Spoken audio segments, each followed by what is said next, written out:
Hello, my friend. I don't know what time of day you're listening to this. Maybe it's early morning, right after you poured your first cup of tea.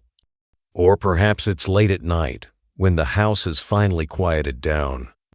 But if you're here, truly here, giving your time and attention to listen, then I believe, deep in your heart, you and I are feeling something very similar.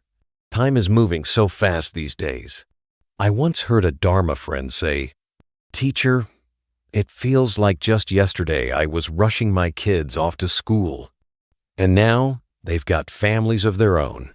I look back at myself and feel like I missed something real." I understand that feeling. As we grow older, time seems to slip through our fingers not because the clock moves faster, but because we're often not really there for so many of life's moments. Have you ever had one of those days where you blink and suddenly it's bedtime again? You did a lot. You moved a lot.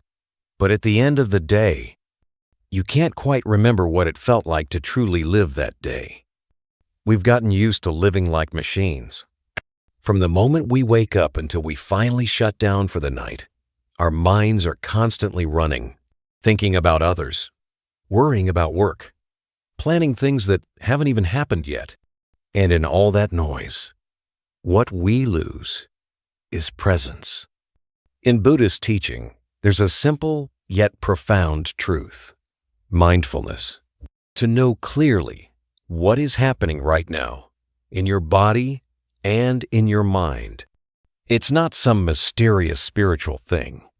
It's as simple as this. When you drink water, know you're drinking. When you walk, know you're walking. When you breathe, be aware that you're breathing. Sounds simple, right? But think back. How many meals have we eaten while worrying?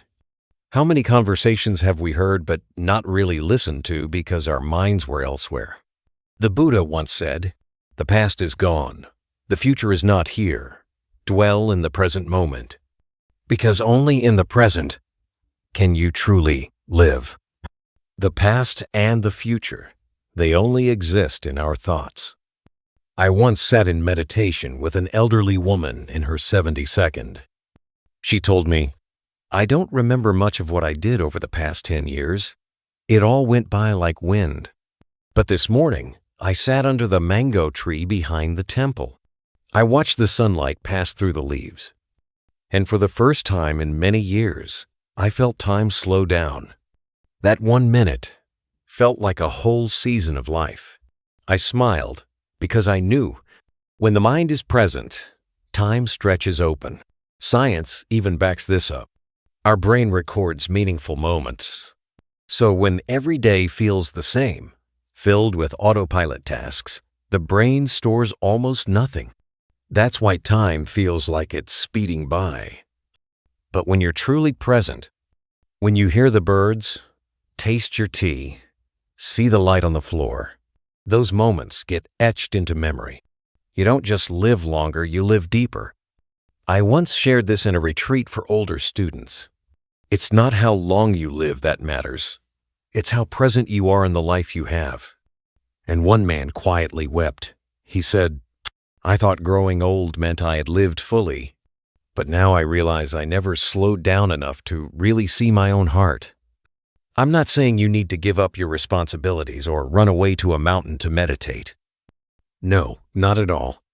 You can begin simply with the small things: washing your hands, listening to music, or placing your hand gently on your chest and feeling your own heartbeat. That is meditation. That is real life. Over the years, as a monk in America, I've met so many successful people. They have houses, titles, packed calendars, but they still say the same thing to me. I feel like I've lost the feeling of truly being alive. And I always answer gently, it's not that you don't have time. It's that you haven't been present in the time you have. So if you're still here listening to this video, and something in your heart stirs, maybe this is your moment to pause. Even just for one breath. Inhale slowly. Feel the air move in and out.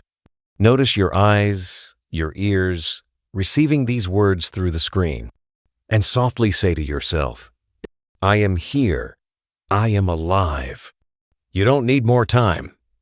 You just need more awareness in the time you already have. Because presence, true presence, is the greatest gift you can offer to yourself and to this life. I want to share something with you today, something very real and very deep. There comes a time in life, often after the kids are grown, the career has settled, and the roles that defined you for decades begin to fade, when a quiet question starts to echo inside. Who am I now? This isn't some lofty philosophical question. It's the kind that shows up on quiet afternoons, when the house that was once filled with laughter now feels strangely still.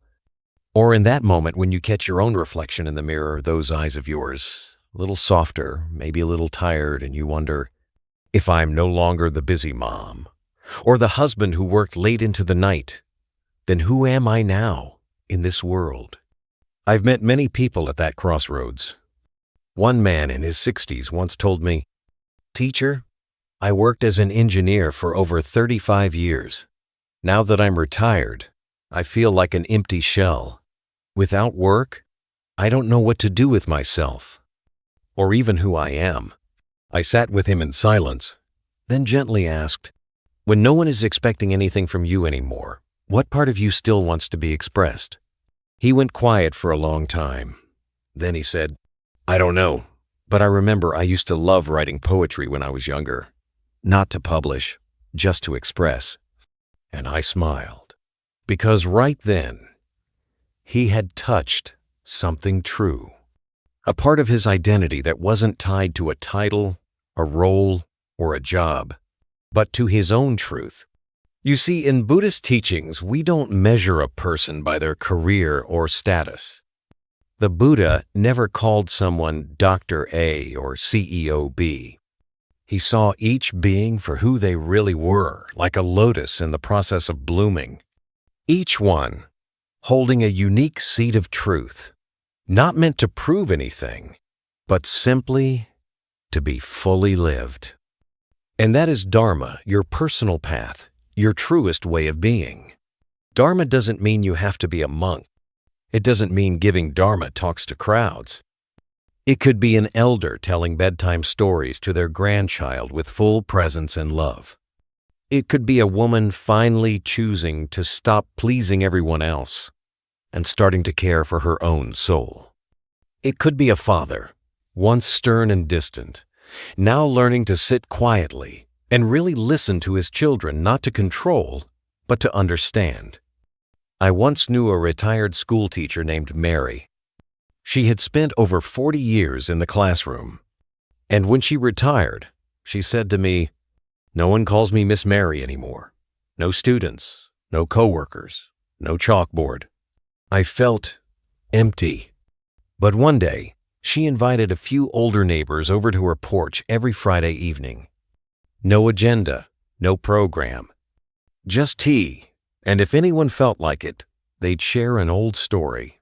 Over time, they called it their circle of stillness. She laughed and told me, Teacher, none of us have anything left to prove. But somehow, sitting there, I still feel useful. Not in a loud way, in a deeper way. That is what I call coming home. When we no longer need recognition, we finally begin to meet ourselves. Your true identity isn't a job description printed on a business card. It's not what others call you. It's what remains when all the titles fall away. The Buddha taught that every being has Buddha nature. No one has more or less than another.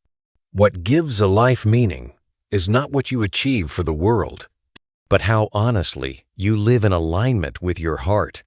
And sometimes, the most profound thing you can offer the world is your full presence as someone who's no longer chasing, no longer striving to be someone, but is simply and finally just being yourself.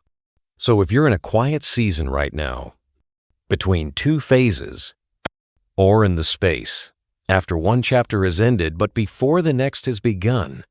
Don't rush to fill it. Let the silence lead you home. Ask yourself, if I didn't have to prove anything, what would I want to live? If there was no one left to impress, what does my heart truly long for? You don't need the answers right away. Just asking the questions is already a way back to your truest self. And let me say this to you, as someone who's walked ahead and is now looking back, it's never too late to come home to yourself. And you don't have to do anything more to be worthy of your own presence. Just sit, breathe slowly, and smile gently toward your own heart. That is enough. I don't know how many relationships you've lived through in this lifetime, but if you've lived long enough, I'm sure you've witnessed someone you loved drift away. Not always because of anger. Sometimes it's just time, distance, or silence stretched too long. I once sat with an 80-year-old man who told me he hadn't spoken to his younger brother in almost 30 years. They were once very close. Then, one small misunderstanding. Neither said a word. Each waited for the other to take the first step. Years passed, and the silence that started small became a permanent wall. I asked him gently, "Do you still think about your brother?" He nodded, eyes misty. "Every week," he whispered. "I've written letters, but never had the courage to send them. I didn't say a word, because sometimes the deepest response isn't advice, it's presence.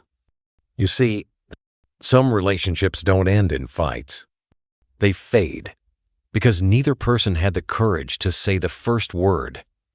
Some people don't leave out of hatred, but because the silence lasted too long. In Buddhism, we don't see relationships as random. Everyone who enters your life, even for a short season, arrives through karmic connection. They're here to teach you something. Some teach love, some teach patience, and some teach letting go. I don't know who's coming up in your heart right now. An old friend? A distant relative? Someone who once hurt you? But whoever they are, they didn't leave that mark on your heart by accident. I once shared with a middle-aged Buddhist student, karma isn't just about what we have to pay back.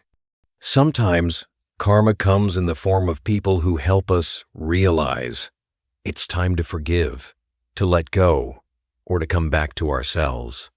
He sat in silence, then softly said, "I used to think they were the one who hurt me, but now I see they were the one who helped me grow."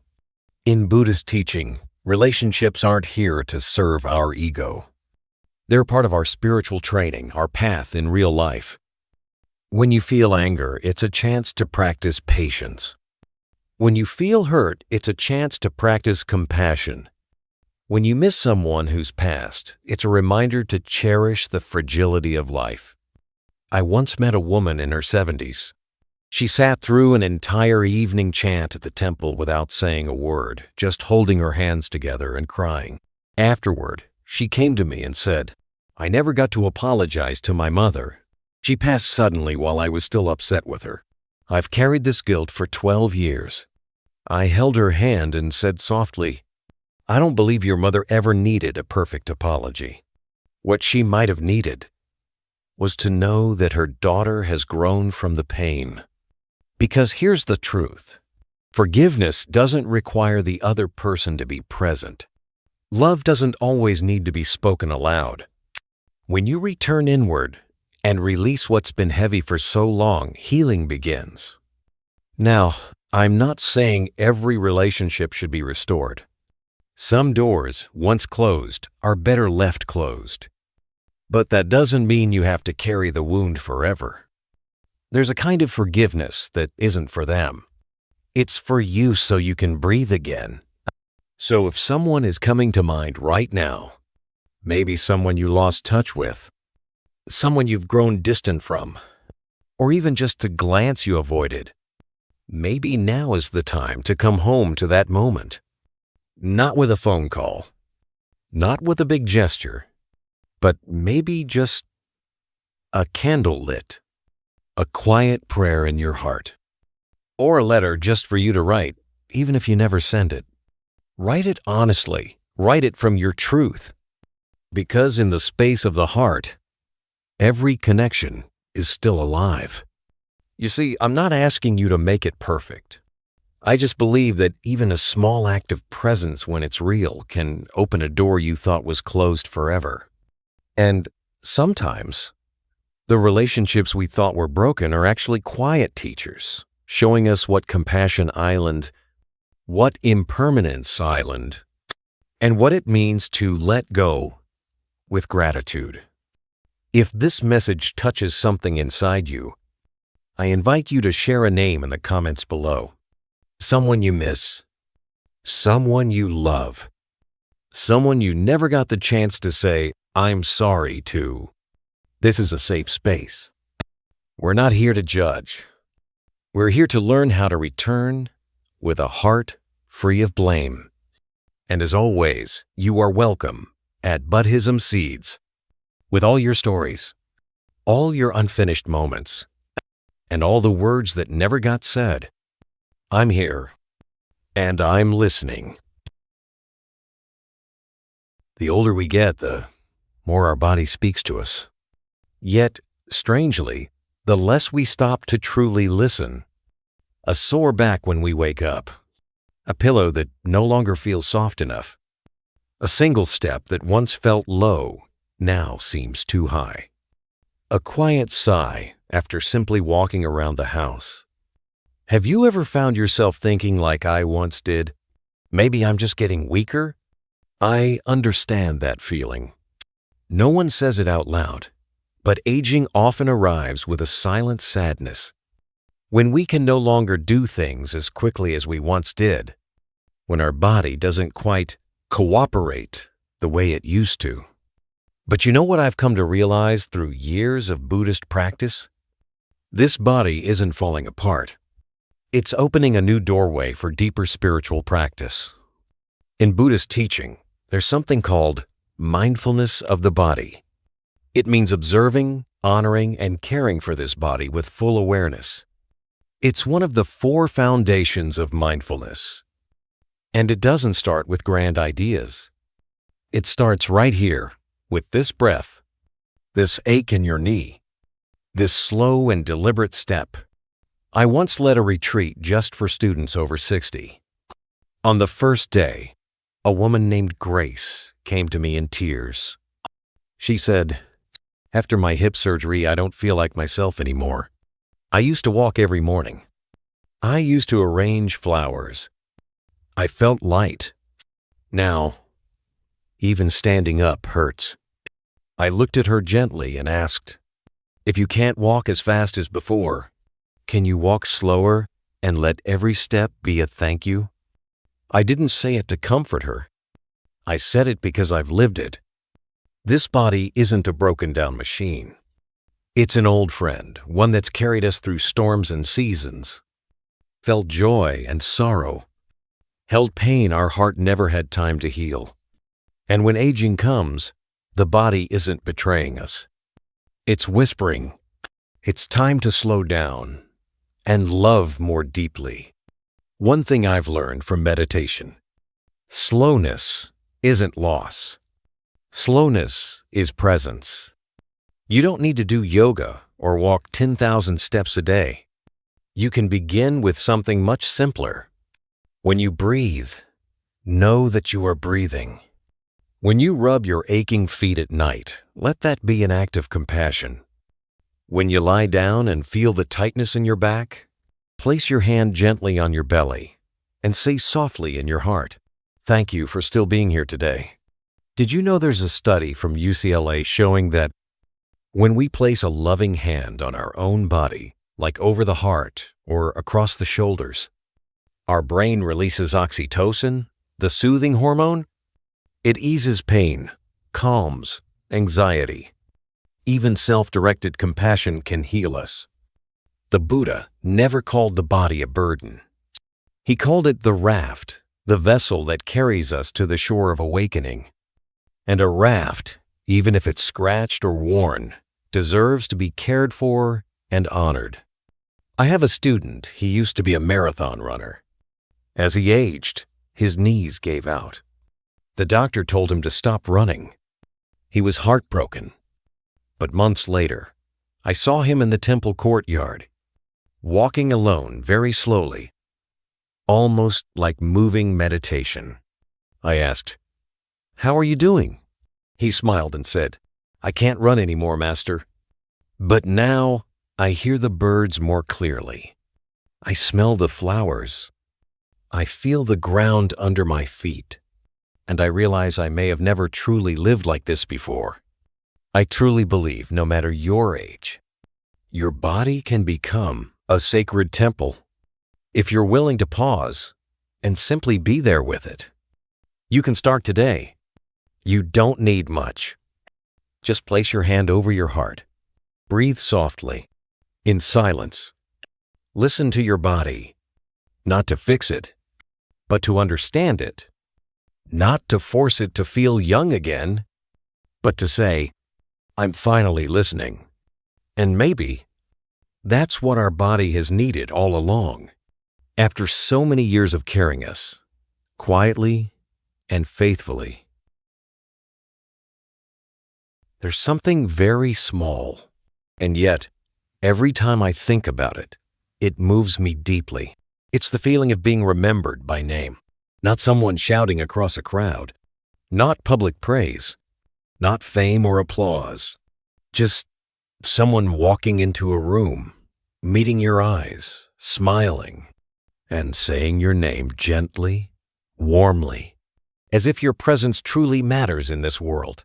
It sounds so simple, but after many years as a monk sitting with countless elders, both in the temple and out in the world, I've come to realize this. Being remembered is one of the most subtle, sacred human needs. I once visited a small meditation group in a quiet suburb of California. Every week, they met in a public library, sat for 20 minutes in silence, then had tea together. No bells, no teachings, no formal instruction. Just a few elderly friends with warm cups of tea and old cloth slippers they brought from home. After one session, an elderly woman turned to me and said, "Master, I don't really come here for the meditation. I come because, here, someone remembers my name. Someone says, 'You weren't here last week. Are you doing okay?' I didn't say anything. I just sat there in silence. Because I understood, no matter what age we are, we don't need a crowd to feel alive. We just need a real connection. A glance, a question, a moment that says, 'You still matter. I see you. I remember you.'" In one of the Buddhist sutras, the Buddha said, "A true practitioner doesn't only cultivate the body and mind, they also sow love in the way they look at others, the way they speak their name, the way they simply show up." Think about it. Through all the relationships you've had, how many people have really seen you as you? Not as someone's parent, not as that guy from accounting, but as you, with your name, your laugh, your quiet habits, your 4 p.m. cup of tea. I've met many elders who feel lonely in a house full of people, who get hundreds of messages a day, and yet no one truly asks, "How's your heart doing today?" I believe belonging doesn't come from the number of people we know. It comes from someone noticing when we're not there. It comes from knowing that when you don't show up, someone feels the absence. And the beautiful part? When we give someone else the feeling of being remembered, we heal something inside ourselves too. I once led a meditation group for seniors at a community center in Seattle. At the start of every session, I'd invite each person to say their name out loud, even though everyone already knew each other. One day, an elderly man named Samuel said, "I'm 78 years old, and it's been a long time since someone asked me to say my name." As if it mattered. I teared up when I heard that. Because a name is not just a label. It's a reflection of something deeper, something that often gets buried under our roles, responsibilities, and the quiet forgetting of who we are. The Buddha always spoke his disciples' names with reverence and loving kindness. He never saw them as followers, but as companions on the path to liberation. And when someone feels truly seen, called by name, acknowledged with care, they bloom like a flower. Now, I'm not saying you need to remember everyone's name or always be there at the perfect time. But maybe, just maybe, there's someone you haven't spoken to in a while. Call them. Not because you need anything, just to say, "I miss you. I felt your absence in my heart." And if you feel forgotten yourself, remember, you are still you, even if no one says your name, because you are the only one who can speak your name with full compassion and mean it.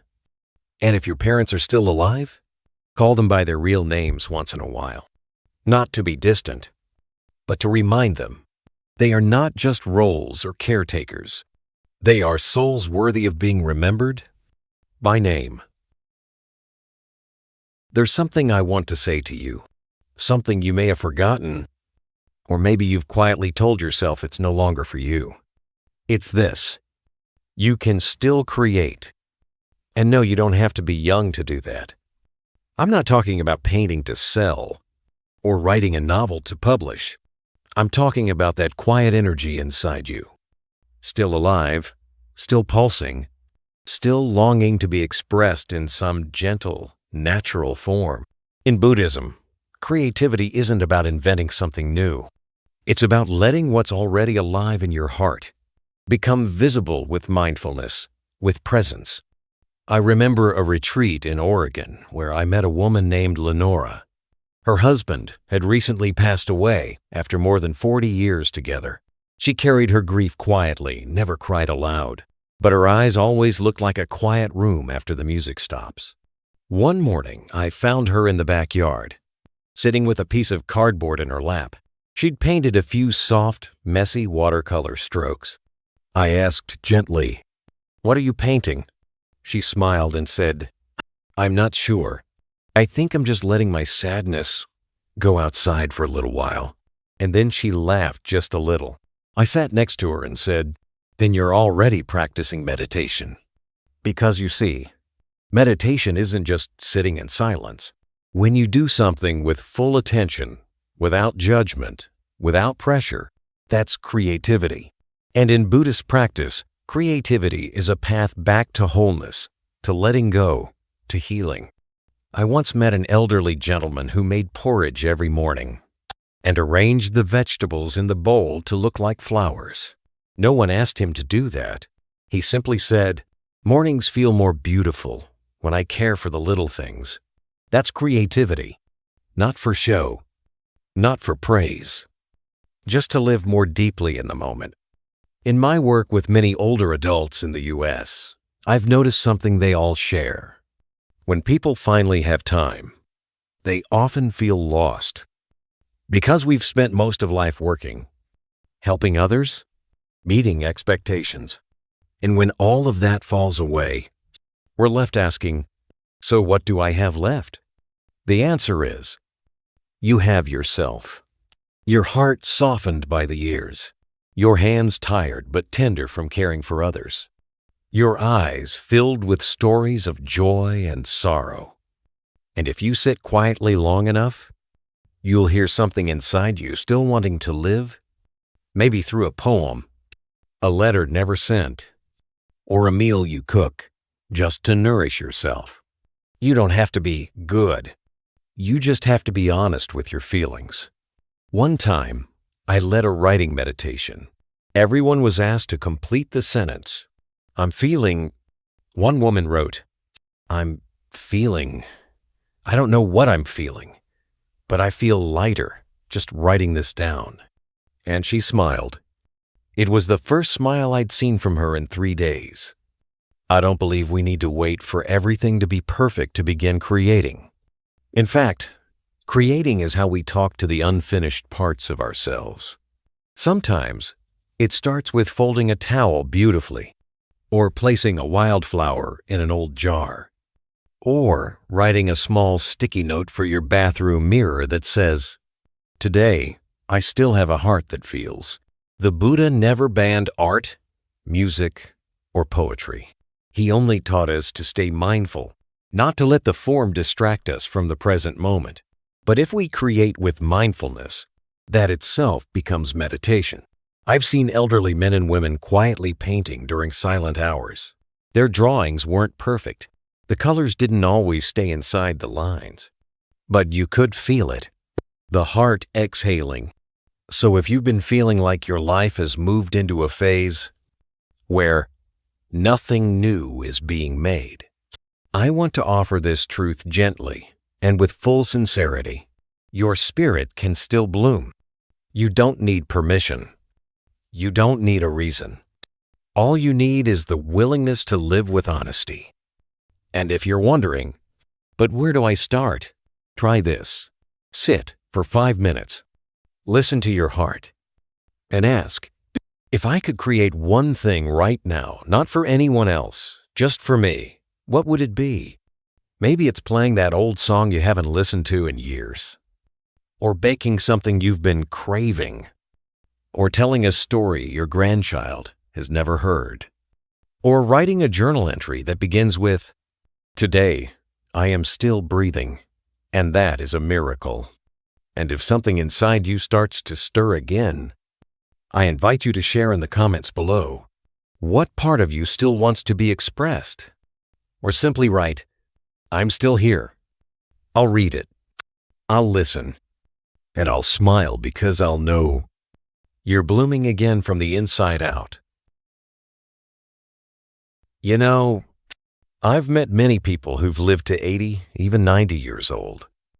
And yet, when I sit down to talk with them, they often sigh and say, "Teacher, I've lived a long life, but I'm not sure I've lived deeply." When that happens, I don't rush to give advice. I just nod gently. Not out of politeness, but to affirm something quietly true.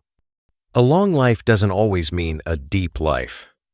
I once met an elderly man, 85 years old, during a weekend retreat in New Mexico.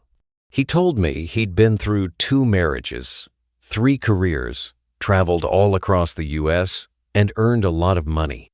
But in all those decades, he'd never once sat under a tree and listened to the sound of leaves falling. You see, sometimes we get so busy living that we forget to actually experience life. In one of his teachings, the Buddha said, "One who lives without mindfulness, even for 100 years, is like one who hasn't truly lived a single day." A human life, if all we do is repeat the same reactions, eat, sleep, work, worry, then we're not so different from an alarm clock. Precise, reliable, but hollow. To live deeply doesn't require a long time. To live deeply is to stop, to pause long enough to really hear a bird song at dusk, to pause long enough to really see the sunlight coming through leaves as if for the first time, to pause long enough to breathe, not just to stay alive, but to feel alive. I once led a meditation for a group of older adults in a small garden behind the temple. Their only task was this: just listen. No chanting, no reading, no thinking. Just sit quietly, eyes gently closed, and listen. To the breeze, to the crunch of dry leaves, to the beat of their own hearts, and to the sacred silence between all sounds. Afterward, an elderly woman named Ruth came up to me and whispered, "Teacher, today was the first time in years I truly heard my own breath, and it was strangely beautiful." I smiled, not because I was surprised, but because I've seen it happen again and again. When older souls remember how to pause is not to stop living. To pause is to begin living more fully, more gently, more deeply. As we grow older, we may find there's less that demands we rush. But the mind, it still hurries. It hurries to think, to worry, to grasp for peace. That's why we need to treat pausing like a daily ritual, a sacred one. I once met a retired surgeon who had slipped into depression after leaving his career. No more operating rooms. No more patients. No more emergency calls. I asked him, if you had a whole day to do nothing, what would you want to do? He thought for a long while, then said, I'd like to sit and listen to the rain. So he did. Every evening, he sat by the window with a cup of tea, watching the rain fall, not searching for meaning, not judging, just being there. A few months later, he told me, I never knew rain could have so many sounds. You see, living deeply doesn't require anything dramatic. Sometimes it's just about being fully present with one small moment, a moment you've missed 1,000 times before. The Buddha once taught, dwelling fully in the present moment is the only path to true freedom. And the present, it's not just a slice of time you happen to be in. It's how fully awake you are in that time. A person may live 90 years, but if they've never truly been with themselves, they've spent a lifetime lost in their own desert. But you, even just one day, if lived with an open heart, with eyes that really see, with a breath full of gratitude, that day becomes priceless. I don't know where you're hearing this from. A quiet morning? A restless night? But I believe this. If you pause right now, just for 1 minute, take a slow breath, place your hand over your heart, and listen to the life still beating inside you. You've just lived more deeply than most people do in years. And if this speaks to something inside you, I invite you to share below, I'm learning to live more deeply. Or simply, I'm pausing. I'll read it. I'll listen. And I'll smile because I know you've come home. Home to your breath. Home to yourself. Home to a life not lived longer, but lived truer. And here at Buddhism Seeds, every time you pause, you are already being reborn. Deep, gentle, and beautiful. I've been asked the same question by so many people, spoken in different ways, but always pointing to the same core. Teacher, how do I find my purpose in life? How do I know what I was born to do? And over the years, that question hasn't faded. In fact, it seems to echo even louder in the hearts of those who've crossed the midpoint of life, when external goals have quieted down and a deeper stillness begins calling them inward. I understand, because I once asked myself the same thing. But you know what I've come to realize? After many years of mindfulness practice, your purpose might not be something you need to find, but something you've simply been overlooking. I once met a retired doctor in his 70s. He had saved hundreds of lives. His name had appeared on major medical panels. But after retirement, he began to feel empty. He told me, I feel like I've already passed the peak of my life. I have nothing left to strive for. I didn't answer him right away. After a quiet pause, I asked, this morning, when you poured your tea, did you notice when the water had boiled? He looked confused. I said, if you don't notice when the water starts to boil, how can you tell when your heart is truly alive? You see, the story isn't about the tea. It's about how we're often so busy chasing some distant thing called life's meaning, that we forget the only thing truly available to us, how we're living right now. I'm not saying it's wrong to have a big life goal, But if we spend each day living like a machine, repeating, reacting, rushing, then even if we had a purpose, we'd have no energy left to live it. In Buddhism, there's a beautiful idea called mindfulness in every posture.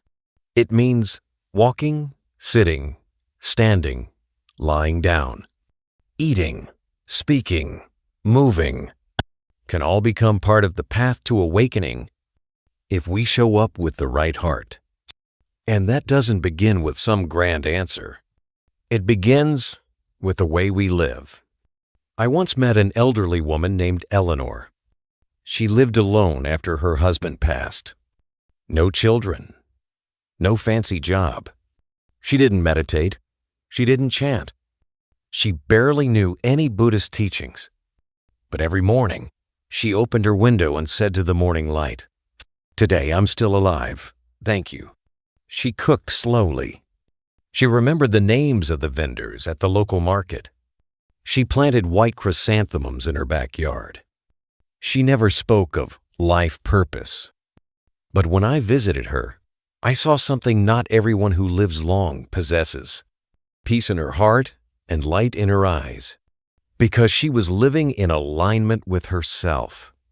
No grand explanation needed. No dramatic mission required. There was a moment when someone asked the Buddha, "How do I know if I'm on the right path?" He didn't reply with complex philosophy. He simply said, "Look into your heart. If it is peaceful, light, and open, then that is the path." You see, it's not the answer to life's purpose that brings peace. It's the way we live each day that leads us there. This morning, did you really feel the cold splash of water on your face? Did you actually taste the bitterness of your coffee? Did you look someone in the eye when they spoke?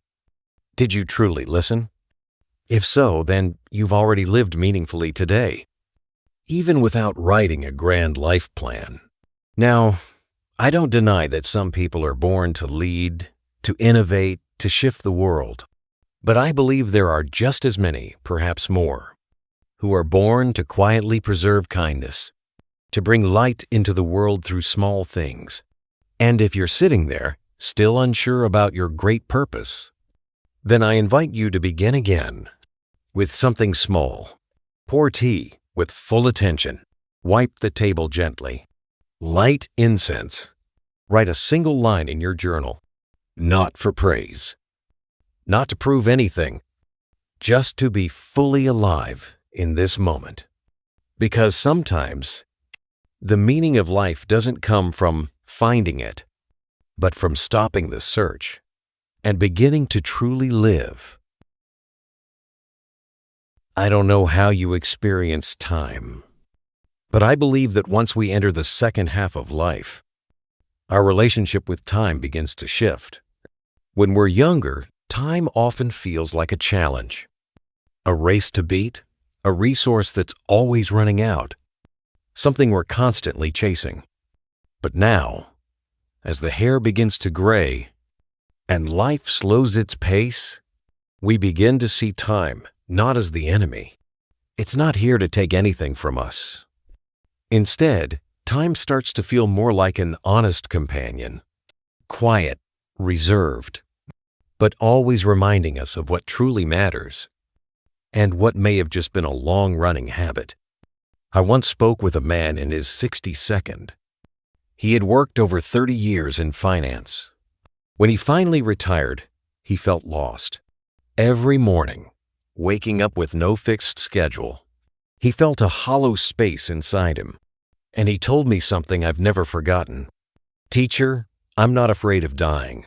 I'm afraid I spent most of my life living for things that turned out not to be truly worth living for." I didn't respond right away. I just sat with him in silence, the same way time sits with us, without speaking, because some questions aren't meant to be answered quickly. They're meant to sink deep, like a stone dropping to the bottom of a well, silent but echoing. You see, time doesn't deceive us. It doesn't pretend. It doesn't lie. It just moves gently, steadily, without bias. And for that very reason, time is one of our most honest teachers. No one can bargain with time. But if we are present, if we're awake, we'll realize time is whispering to us every single day, not through words, but through small moments, like when we feel exhausted from trying to please others, or when we realize we're having the same conversation again and again, and it's leading nowhere, or when we sit in a beautiful, well-furnished room and still feel deeply alone. In those moments, time is quietly asking us, is this truly worth living for? Or is it just an old habit that no longer serves you? There's a teaching from the Buddha that has stayed with me. The wise do not waste time on what does not bring peace. In other words, a person with inner clarity learns to choose what nourishes the soul and learns to release what only drains it. But you know what the hardest part is? It's not that we lack time. It's that we've grown so used to what we no longer really need. Some keep working themselves to the bone, even when their bodies have long been crying out for rest. Some continue staying in unhealthy relationships just to avoid loneliness. Some keep turning on the television at night to kill time, not realizing that time can't be killed. It just continues quietly, patiently. I once led a winter retreat where participants were invited to unplug completely. No phones, no clocks, no schedules. At first, everyone was uneasy, not knowing what to do with a day that had no direction. But then, something beautiful began to unfold. They started hearing the birds. They smelled wood smoke in the air. They noticed the way someone's smile slowed down, but grew brighter. One participant told me, "Teacher, I don't need to do as much as I thought. I just need to live more deeply in what I'm already doing." And I believe that's what time has been trying to tell us all along. We just haven't stopped to listen. Dear friend, time is not against you. It doesn't judge you.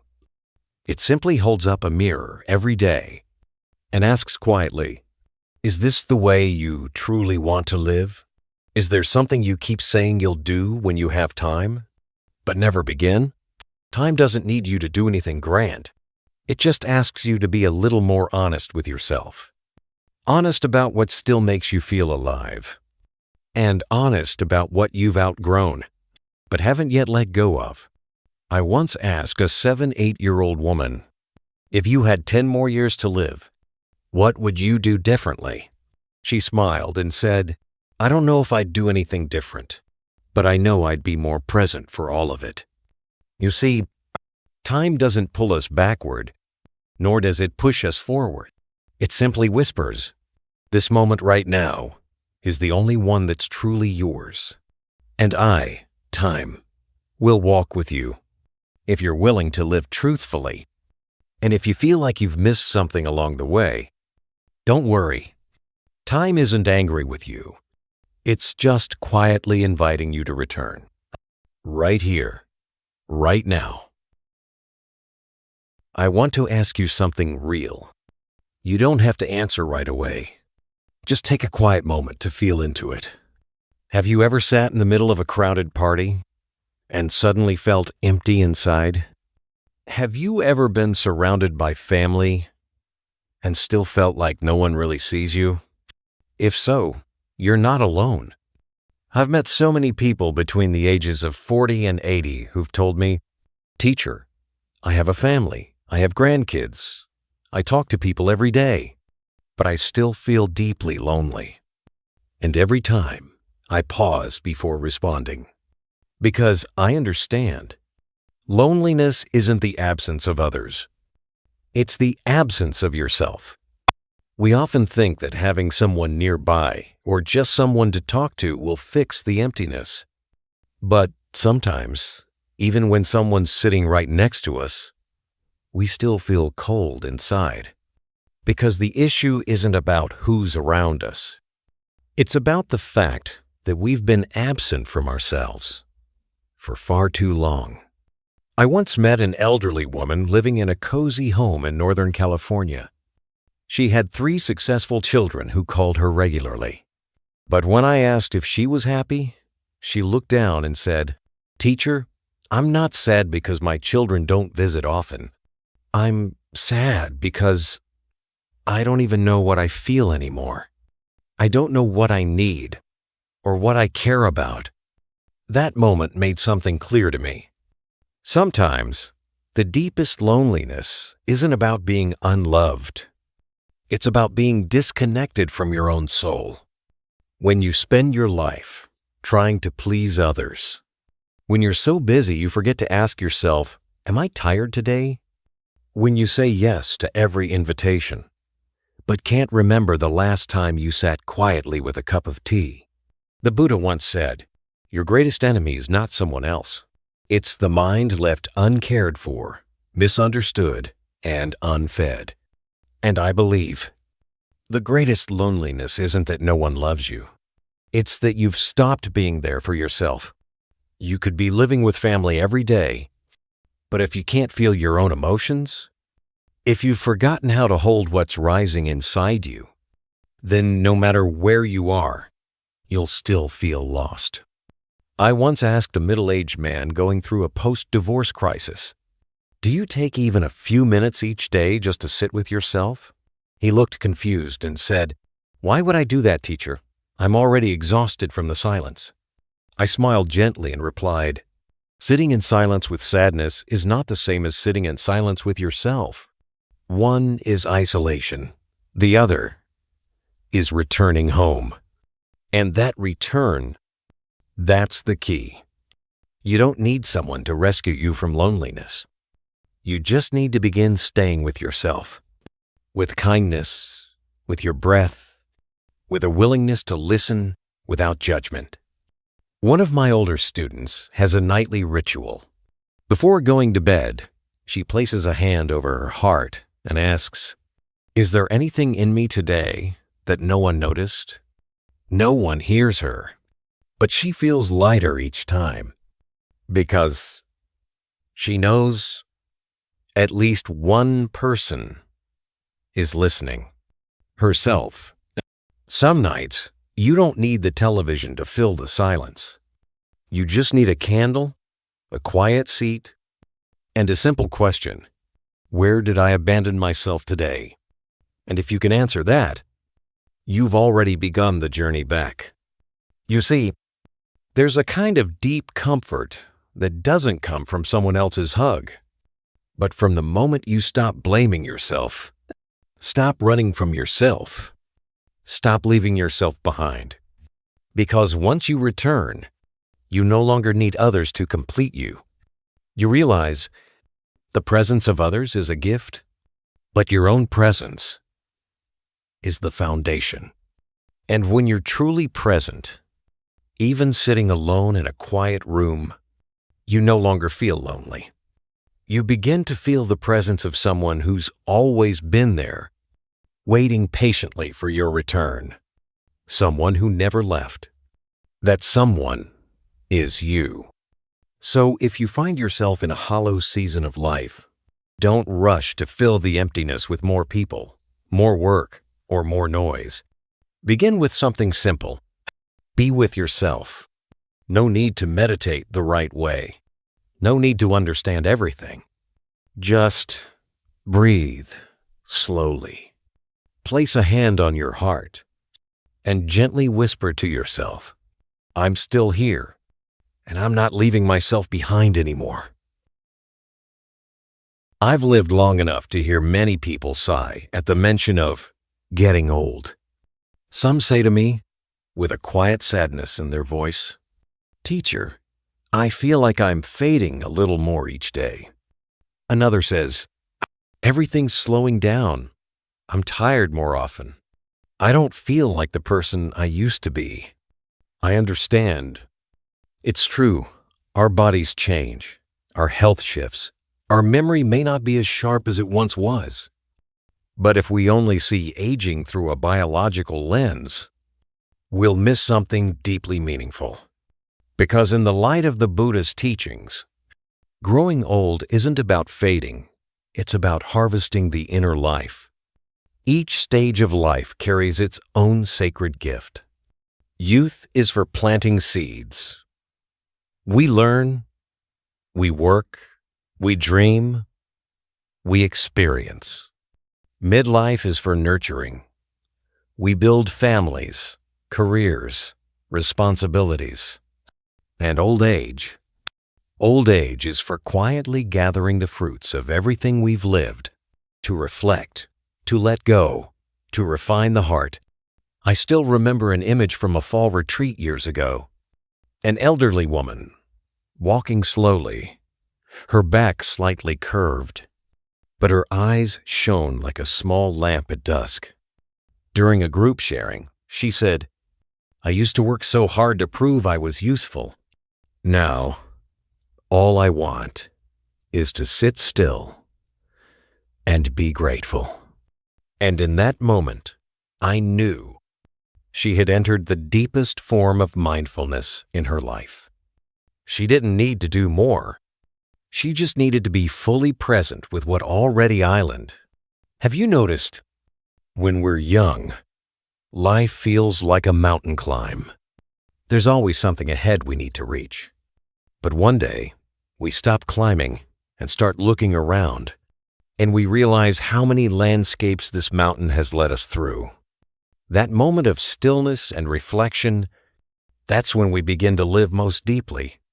In Buddhism, this awareness is called Nirmlau mindfulness of aging. It's not to feel sad, but to return to what truly matters. The Buddha didn't treat aging as something to fear. He named it one of the 4 inescapable truths: birth, aging, illness, and death, but also taught that old age is when wisdom blooms. I once sat with an 80-year-old gentleman, a former executive. He told me, "Teacher, I used to use a watch to schedule every minute of my life. Now, the most precious time I have is just watching the morning light move across the wall." I smiled. That's mindfulness. No fancy technique, no special tools, just presence, just slowing down. Dear friend, old age isn't asking you to do more. It's inviting you to do less so you can go deeper. Less striving to prove yourself. Less judging yourself harshly. Less clinging to what no longer serves you. I'm not saying aging is easy, but I believe if we walk through it with a soft heart and open eyes, it can become the most liberating season of life.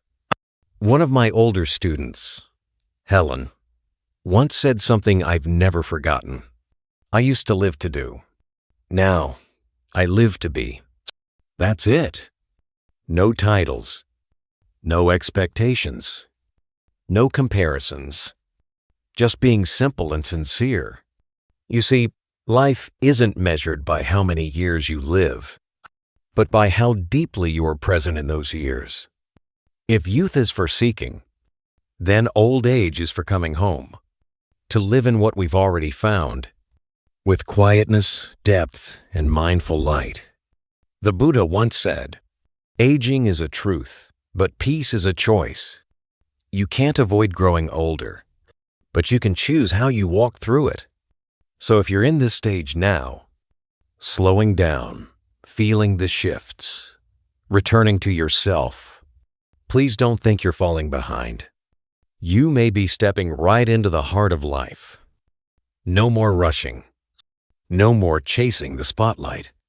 Just let your inner light shine through gratitude, simplicity, and love. I once heard an elderly woman share during a retreat, "I don't need anyone to give me more. I just want someone to truly see me." Her words stopped me for a long moment, because they reminded me of something so deeply human that no matter our age, no matter our circumstances, we all long for one simple thing: to be seen, not as a problem to be fixed, not as a role to be played, but as a whole human being, just as we are. We live in a world where gifts are often measured by how much they cost: a diamond ring, the latest phone, a fancy vacation. But through the lens of the Buddha's wisdom, the most precious gift isn't something you can buy. It's the gift of your full presence, the kind of presence you offer when you're truly with someone, heart and mind.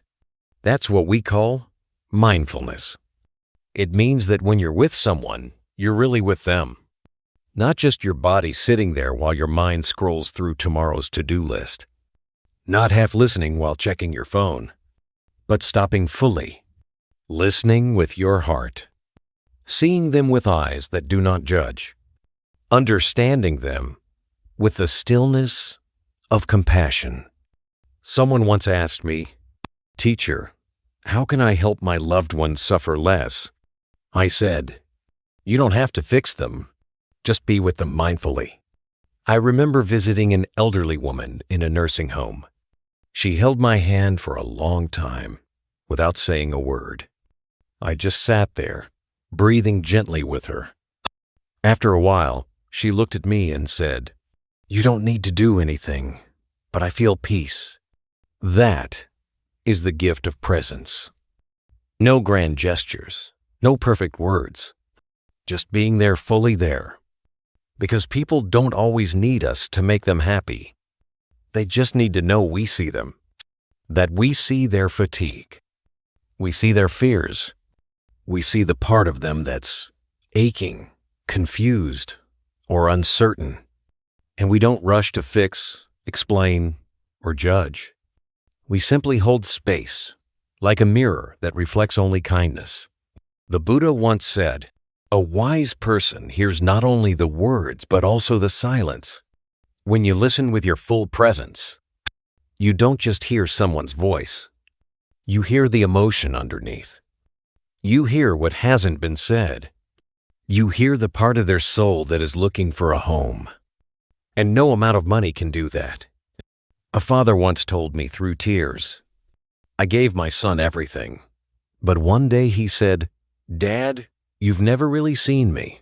I asked him, "What do you usually do when your son talks to you?" He answered, "Honestly, I check my emails.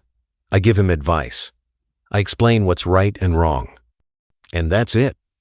Sometimes, what people need most isn't a solution. It's your stillness, your willingness to be there, to look them in the eyes and say without words, "I see you. I'm here. And you are worthy of being seen."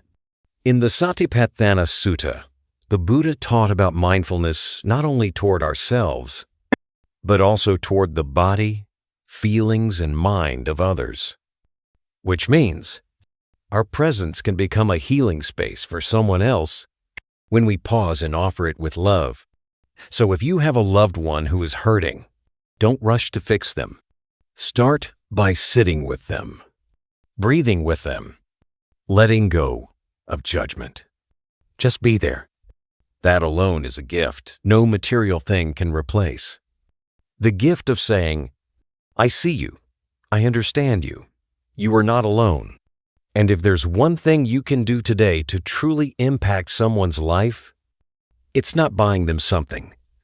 It's being fully present when they're with you, even if you're no longer young, even if your memory isn't what it used to be, even if you feel like you have little left to give.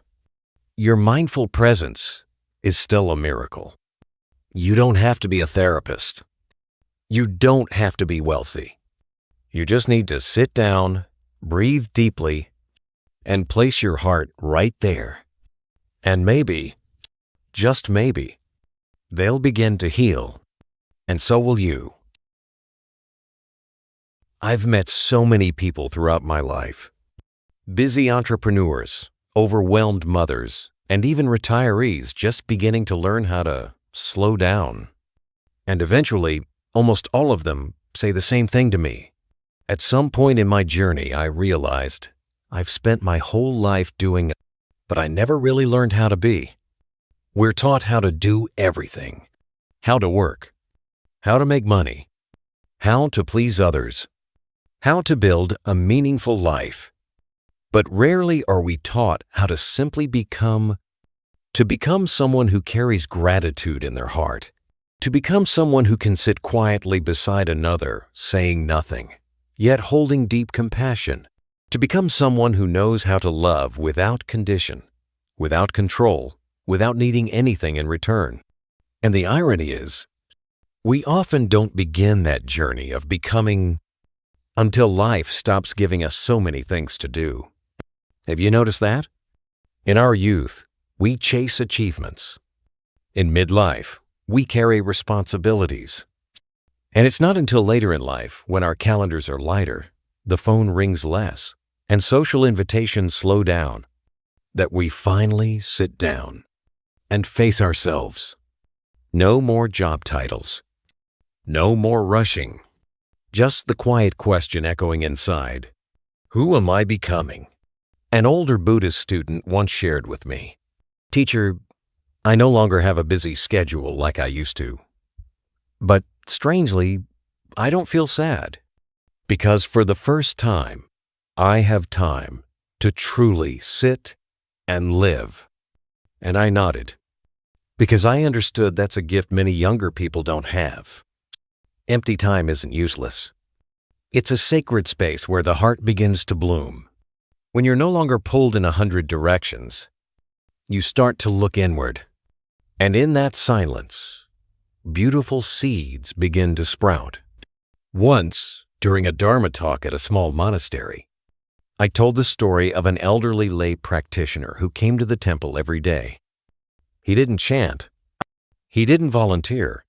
He simply sat under the Bodhi tree, quietly counting his mala beads, watching golden leaves fall to the ground.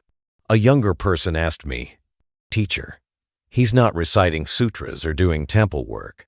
Isn't that kind of useless?" I smiled and said, "Don't you see? That is practice. In doing nothing, he is practicing the deepest thing, becoming someone who lives with mindfulness, peace, and gratitude." My dear friend, in Buddhism, there is a deep truth. All action begins in the mind, and the mind can only become clear when it's not cluttered by constant busyness, anxiety, or pressure to perform. When the mind has space, then wisdom arises, compassion flows, understanding deepens. Even the Buddha didn't become enlightened while running around doing good. He became awakened sitting silently beneath the Bodhi tree, alone, still, and doing nothing but looking deeply into his own nature. And you can do the same. You don't need to become someone else. You don't need to accomplish something grand. You just need to give yourself permission to be, instead of always feeling the need to do. Maybe today you find yourself surrounded by quiet. Maybe your loved ones are busy with their own lives. Maybe you feel like you've stepped away from the noise of the world.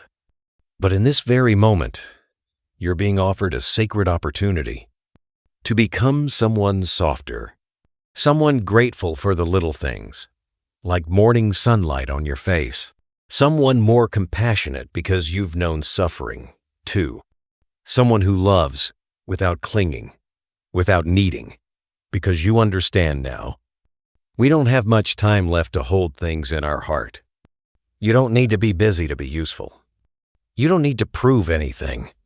If each day you can breathe out with a soft smile and a genuine heart of gratitude, then you've already given the world something truly valuable. And you know what? The world needs more people like you. People who aren't rushed, but wise. Who don't speak much, but are fully present. Who don't compete, but whose calm presence uplifts others. So I invite you, don't treat your quiet time as meaningless. See it as a season of spiritual harvest. A season not for doing more, but for living deeper. Not for chasing the world, but for returning home to yourself. And if you're in that season now, then congratulations. You have something the younger generation is desperately searching for. The kind of stillness that allows you to become someone truly profound. If you're still here, listening all the way to the end, I believe there's something beautiful in you. Something that's quietly seeking a truth beyond the noise, beyond the praise, beyond what the world calls success. Maybe you've spent your whole life caring for others. And now, for the first time, you're learning to come home to yourself. Maybe you're entering a new chapter, where stillness no longer feels empty, but becomes your dearest companion. Or maybe you're simply looking for a place to feel seen, heard, and gently reminded, you are not alone on this path of awakening. That's why we created the Buddhism Seeds channel. Not to teach or preach, but to walk with you as fellow travelers learning to love mindfully. If even one sentence from this video helped you pause, breathe a little deeper, soften just a bit, then a transformation has already begun. I invite you to walk with us. Subscribe to Buddhism Seeds so that each week you have a quiet space to return to your inner self. If this video touched your heart, please click like to help share this goodness. And if you know someone who might need to hear this message, please share it with them as a simple gift from your heart. And if you're willing, leave a comment below. Tell us what you're learning, what you're letting go of, or simply write, I'm coming home to myself. I'll be here, and I'll be listening like a true spiritual friend. Thank you for being here in this moment. May you always rest in the deep stillness, where all the most beautiful things begin